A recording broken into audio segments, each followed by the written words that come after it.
السلام علیکم and welcome to my channel Anam عامر۔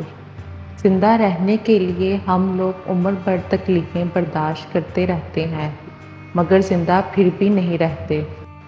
رسول اللہ صلی اللہ علیہ وآلہ وسلم نے فرمایا، میرے دونوں نواسے حسن حسین دنیا میں میرے دو پھول ہیں۔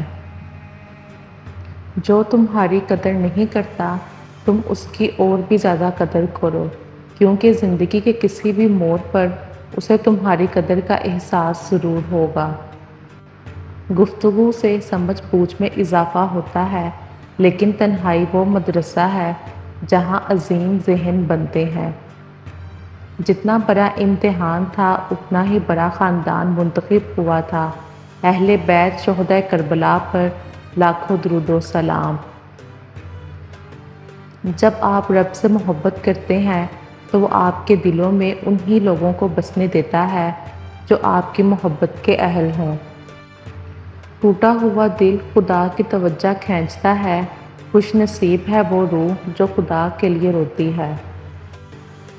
جو شخص روکھی سکھی کھا کر بھی مطمئن رہتا ہے وہ سب سے زیادہ دولت مند ہے، کیونکہ اطمینان فطرت کی سب سے بڑی دولت ہے۔ برداشت کے کانوں سے سنو، رحم کی آنکھوں سے دیکھو اور محبت کی زبان سے بات کرو۔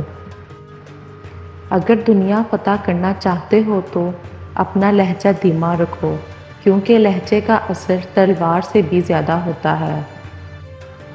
امام غزالی رحمۃ اللہ لکھتے ہیں، جو غلطی کر نہیں سکتے وہ فرشتہ ہے، جو غلطی کر کے اس پر ڈٹ جائے وہ شیطان ہے، اور جو غلطی کر کے فوراً توبہ کر لے وہ انسان ہے، جو توبہ کر کے اس پر قائم رہے وہ اللہ تعالیٰ کا محبوب بندہ ہے۔ یہ جان لو کہ ڈر ہوتا ہی نہیں، یہ تو بس تمہاری سوچ میں کہیں ہوتا ہے۔ خطرہ ایک حقیقت ہے لیکن ڈر ایک خیال۔ لوگ مذہب کے لیے لڑیں گے، جھگڑیں گے اور مذہب کی خاطر مر مٹ جائیں گے، لیکن مذہب ہی کے مطابق زندگی بسر نہیں کریں گے۔ جب جب ہم چپ رہ کے سب برداشت کر لیتے ہیں تب دنیا کو بہت اچھے لگتے ہیں، مگر ایک آدھ بار بھی حقیقت بیان کر دی تو سب سے برے لگنے لگتے ہیں۔ نفس وہ کتا ہے جو انسان سے غلط کام کروانے کے لیے اس وقت تک بھونکتا رہتا ہے جب تک وہ غلط کام کروا نہ لے، اور جب انسان وہ کام کر لیتا ہے تو یہ کتا سو جاتا ہے، لیکن سونے سے پہلے ضمیر کو جگا جاتا ہے۔ گھر میں غصہ ہونا گویا اسے ویران کرنا ہے۔